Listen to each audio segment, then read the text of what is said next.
بسم اللہ الرحمن الرحیم۔ ایک شخص نے ابن عقیل رحمت اللہ علیہ سے آ کر کہا کہ میں جب بھی نہر میں خواہ 2 غوطے لگاؤں یا 3، مجھے یہ یقین نہیں ہوتا کہ پانی میرے سر سے اوپر ہو گیا ہے اور میں پاک ہو گیا ہوں، اب میں کیا کروں؟ انہوں نے جواب دیا کہ نماز پڑھنا چھوڑ دے۔ آپ سے پوچھا گیا کہ یہ آپ نے کیسے فرمایا؟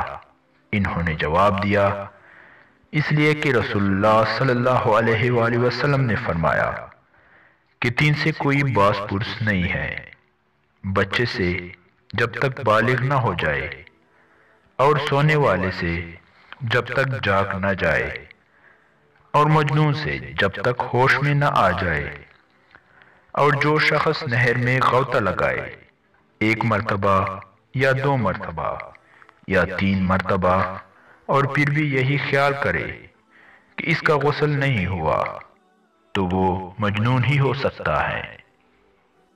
ابن عقیل رحمت اللہ علیہ کی ذکاوت کا ایک اور واقعہ۔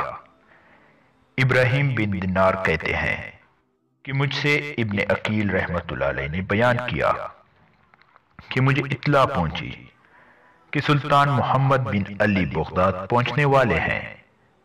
میں ملاقات کے لیے جبہ پہن کر نکلا اور ایک ٹیلا پر جو ان کے راستے پر تھا بیٹھ گیا تو میرے بارے میں مقربین سے پوچھا، کہا گیا کہ یہ ابن عقیل ہے، تو سواری کو پیچھے ہٹا کر اترے اور میرے ساتھ بیٹھ گئے اور کہنے لگے کہ آپ سے ملاقات کو میرا دل چاہتا تھا اور طہارت کے بعض مسائل مجھ سے دریافت کیے۔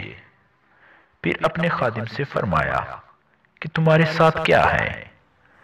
اس نے 50 دینار نکالے تو مجھ سے کہا یہ قبول کر لیجئے۔